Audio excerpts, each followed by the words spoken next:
Once upon a time there lived a king who had but one son, and he was called the Kindhearted. When the prince was 20 years old, he asked the king, his father, to let him go traveling. His father fitted him out for the journey, gave him a true servant to guard him, and his fatherly blessing. The prince took leave of his father, mounted a brave steed, and went to different countries, to see God's world, to learn many things, and to return home a wiser and a better man. Once when the prince was slowly riding through a silent field, he suddenly perceived an eagle in pursuit of a swan. The white swan was almost caught by the eagle's sharp claws, when the prince, carefully aiming, fired his pistol. The eagle fell dead, and the happy swan came down and said, "Prince Kindhearted, I thank you for your help. It is not a swan that is thanking you, but the enchanted daughter of the night invisible. You have not saved me from an eagle's claws, but from the terrible magician Kindhearted. My father will pay you well for your services. Remember whenever you are in need to say 3 times, 'Night invisible, come to my help.'" The swan flew away as soon as it had finished speaking, and the prince looked after it, then continued his journey. He crossed many high mountains, traversed deep rivers, passed foreign countries, and at last he came to a great desert, where there was nothing to see but sky and sand. No man lived there, no animal's voice was ever heard, no vegetable ever grew there. The sun was shining so brightly and burning so terribly that all the rivers were dried up, their beds were lost in the sand, and there was not a drop of water anywhere. The young prince, anxious to go everywhere and see everything, and not noticing how dry things were, kept going farther and farther, and deeper into the desert, but after a while he became terribly thirsty. In order to find some water he sent his servant in one direction, and he himself went in another. After a long time, he succeeded in finding a well. He called to his servant, "I have found a means of getting some water," and they both were happy. But their happiness did not last, for the well was very deep, and they had nothing with which to reach the water. The prince said to the servant, "Dismount, I will let you down into the well by some long ropes, and you shall draw up some water." "No, my prince," answered the servant, "I am much heavier than you are, and your majesty's hands will not be able to hold me. You take hold of the ropes, and I will let you down into the well." The prince, the ropes tied around him, went down into the well, drank the cold water, and taking some of it for the servant, pulled the ropes, as a sign for the servant to draw him up again.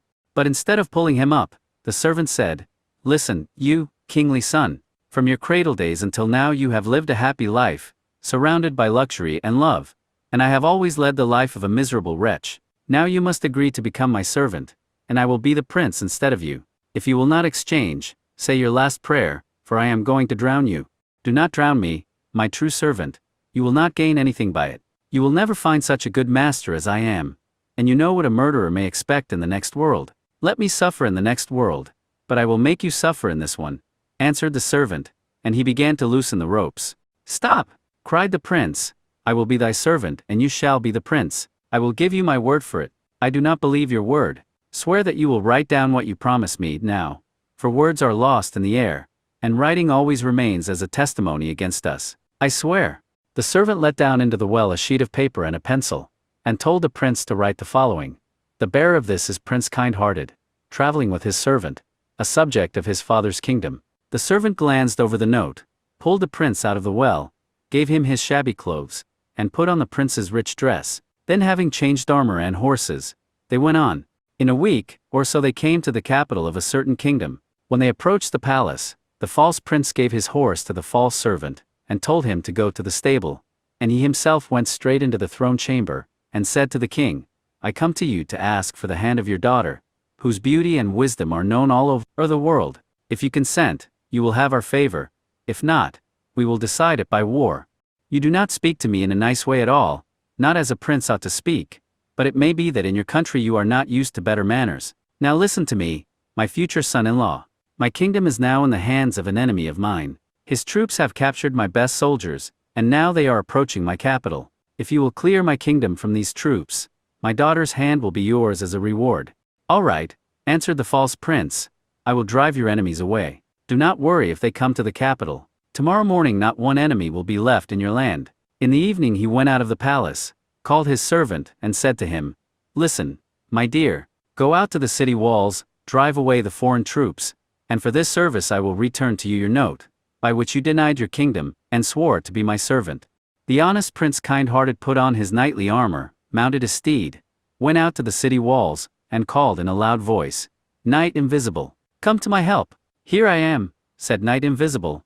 "What do you wish me to do for you?" "I am ready to do everything for you, because you saved my child from the terrible Koschei." Prince Kindhearted showed him the troops, and the Knight Invisible whistled loudly, and called, "Oh you, my wise horse, come to me quickly." There was a rustling in the air, it thundered, the earth trembled, and a wonderful horse appeared, having a golden mane, from his nostrils a fire was burning, from his eyes bright sparks were flying, and from his ears thick clouds of smoke were coming. Knight Invisible jumped upon the horse, and said to the prince, "Take this magic sword and attack the troops from the left, and I upon my golden-maned horse will attack them from the right." They both attacked the army. From the left the soldiers were falling like wood, from the right like whole forests. In less than an hour the entire army vanished. Some of them remained upon the spot, dead, some of them fled. Prince Kindhearted and the Knight Invisible met upon the battlefield, shook hands in a friendly way, and in a minute the Knight Invisible and his horse turned into a bright red flame, then into thick smoke, which disappeared in the darkness. The prince returned quietly to the palace. The young princess felt very sad that evening. She could not sleep and so leaned out of her window, when she overheard the conversation between the prince and the servant. Then she saw what was going on behind the city walls. She also saw the Knight Invisible disappear in the darkness, and Prince Kindhearted returned to the palace. She saw the false prince coming out of the palace, taking the knightly armor from the servant, and Prince Kindhearted entering the stable to rest.